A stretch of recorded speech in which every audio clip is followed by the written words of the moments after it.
For 24 years at Laurelton Hall and 8 years before that at Bridgeport Central, Fran Pfeiffer was poolside as not only a coach, but the #1 fan of his swimmers and divers. Swimming is not the end-all and be-all. I always try to be positive. Sometimes the kids would say when they lose a race and I'd say, "Oh, nice swim," and they look at me and they say, "What are you talking about? My times were awful." And I'd say, "Well, you looked good in the water." I more was a cheerleader. I was a Tommy Lasorda type rather than a Vince Lombardi type. I liked the kids, and that's the bottom line. In building their confidence as individuals, Coach Pfeiffer could always bring his student athletes together as a team. That's the beauty of the sport, is that there's two things going on there. One, your own individual improvement, and then the improvement of the team as a whole. You were competing against yourself. You competed against other people, but you always strive to improve. And as you improve, you could see that improvement. And it sometimes, yes, it's nice to have a winning record for a team, but a kid that worked hard and maybe swam in the off season to get better, he could see themselves getting better. Those teams produced 384 wins, including 250 at Laurelton, where they won 7 state championships and finished runner-up 10 times. The pop during a state championship swim meet is unbelievable.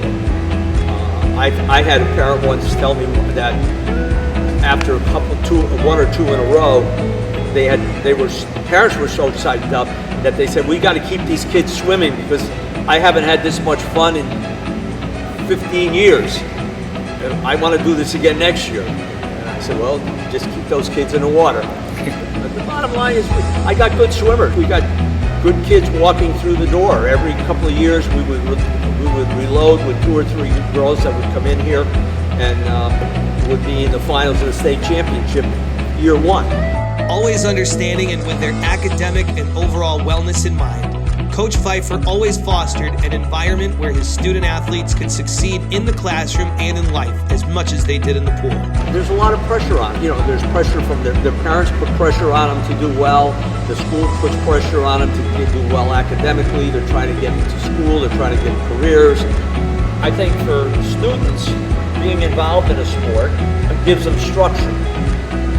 Most student athletes do their best academic work during the season because they have to learn how to be structured with their work. I used to give the kids 2 or 3 unexcused cuts without any penalty during the season if they had too much homework. The kids are leaving my pool and they're going home and they're up till, some of them are up till 12:30 at night doing homework. And that says a lot for them, that they're swimming in spite of it being a very taxing on their young adolescent life. The relationships and the memories remain the greatest achievement for a coach who taught himself a sport he fell into all those years ago as an assistant in Bridgeport. I kind of never forgot where I came from, and although the championships are great, looking back, the nicest part was the kids that I met.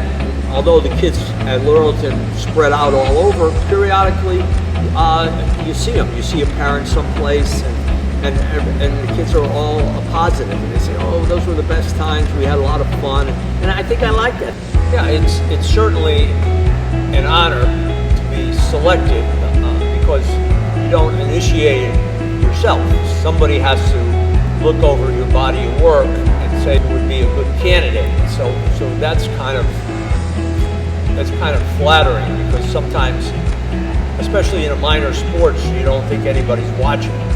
My wife